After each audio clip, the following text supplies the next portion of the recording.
Now, we can spend all day talking about exactly how unions function, how the AFL-CIO umbrella works, but that's a little bit less important for a labor economics course.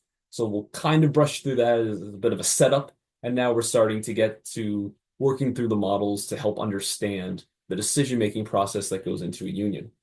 But before we look at how unions behave the way they do, we can look at the decision for the individual worker whether or not to join a union. So understanding why workers might choose to join or avoid union membership is central to understanding the influence that unions have on wages, on benefits, job security, workplace policy, all these things. So for employees, joining a union can be a powerful decision. It can increase their bargaining power and lead to better wages or job protections, better long-term benefits, but it can also pose some risks. There are some potential costs. So there's the cost of union dues. There is less flexibility in their employment that we typically see, and there are conflicts of management and potential job losses as a result of those higher wages. So for you guys, I know not all of you are working in HR. I know a lot of my lectures say this because this is in the HR program. Um, but as for those of you who will become HR professionals, that's a better way to say it. Understanding the dynamics and how unions make their decisions will provide some insight into how to best deal with them, whether or if you're like sort of like I guess on the union side, case would help you understand when if some of these actions will benefit you or when they will actually ultimately be costly. So in economics, we say that people are rational. Remember, that goes back to our introductory chapter.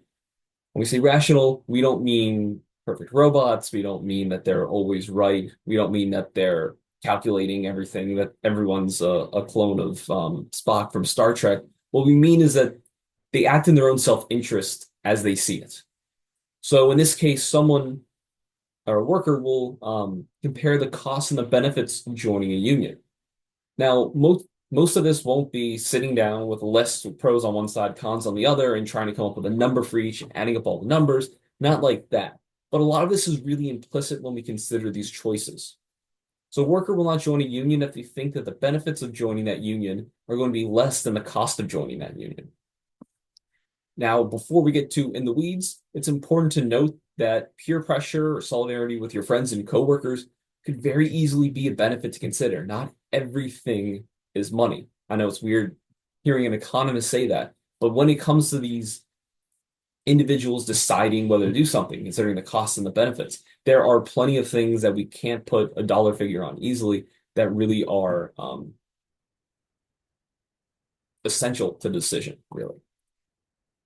Now, where the interesting part comes in this thinking is about what's going on with firms. So for workers, okay, as long as the potential wage gains are above like union dues, as long as your friends won't hate you if you join it or hate you if you don't join it, if you don't think you'll lose your job, you'll choose to join the union. That's pretty straightforward. But once we start thinking about how firms will react, that's where this gets interesting.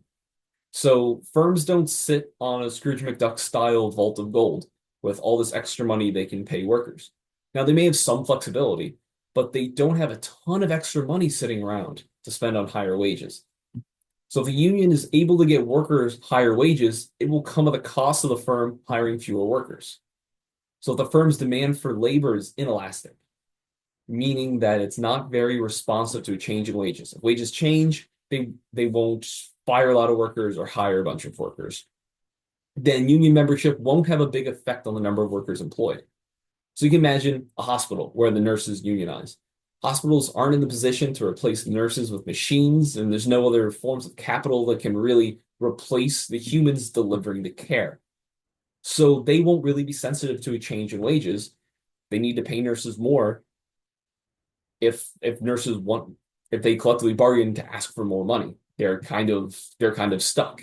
So in this case, unionization will be very beneficial for workers. And they're not facing significant costs, significant you know, reductions in employment. But on the other hand, if firms are sensitive to a change in wages, then unionizations will decrease employment. So think of it this way. If a fast food restaurant union demands higher wages and the restaurant caves, they can replace a lot of those workers with ordering kiosks. It's very easy for them to do. So the workers that still have their job will earn higher wages, but we'll see a significant decrease in the number of workers hired. So it becomes, for the individual worker deciding whether or not to join the union, something that has to enter their mind is whether the union is, if they are able to get those wage increases, how will the firm react? Will the firm react by cutting a lot of workers, or will they be unable to? So there's this need to think about what kind of position the firm is in to know whether or not unionization will be beneficial for an individual worker. So here we have our old friend, our labor leisure choice model. I'm sorry for bringing this back up. Hopefully, this is just kind of a quick, intuitive model to help us look at the decision-making process. Unfortunately, this model contains two potential situations. Your textbook loves to combine graphs to be as efficient as possible. I guess it saves on like 20 cents of ink, like per textbook, but it does come at the cost of being able to see it clearly. So let's say without the union present, suppose the firm is willing to pay a wage rate of W star. So that's this curve right here, AT. That's the original budget constraint for the worker. So where does the worker choose to work in this graph? It's where their indifference curve, which is represented by U here, this curve, is tangent to that line, so at point P. So the best thing for this worker is to engage in L star hours of leisure, which corresponds to H hours of work. That's where they're at initially. So what happens if union organizers decide to target the firm for a new employment contract? So new employment contract with higher wages. If the target wage is wage WU, there's a wage union, we can represent it by this line. It's higher than the original line, so it's kind of rotated. At T here, it crosses the x-axis at the same exact spot, but it goes up and reaches a higher point. So in this case, point B. So BT is the new budget line, and that slope is the higher wage. But this higher wage comes at a cost. There's a risk that the firm could reduce employment in order to keep their costs down. Remember, because firms produce at the level of output where marginal revenue equals marginal cost, if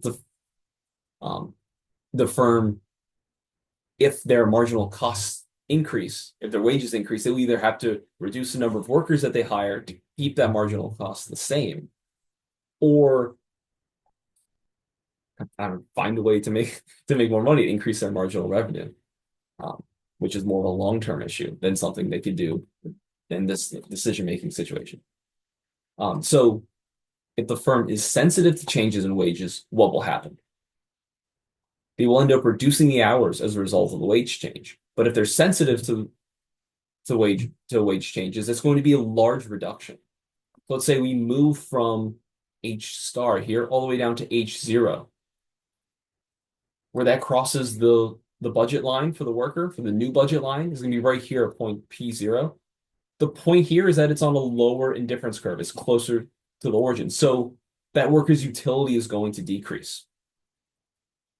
Expecting this will happen, the worker would not want to join a union or would not want the existing union to push for the wage increase.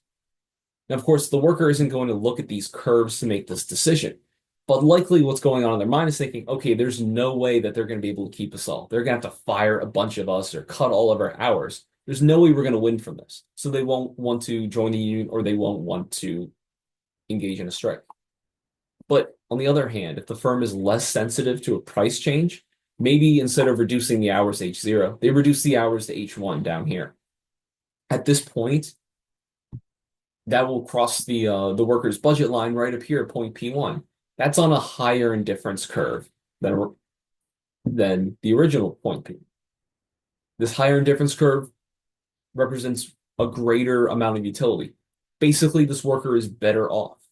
In this case, when the worker is better off, they'll be more likely to join the union and want the union to negotiate this higher contract.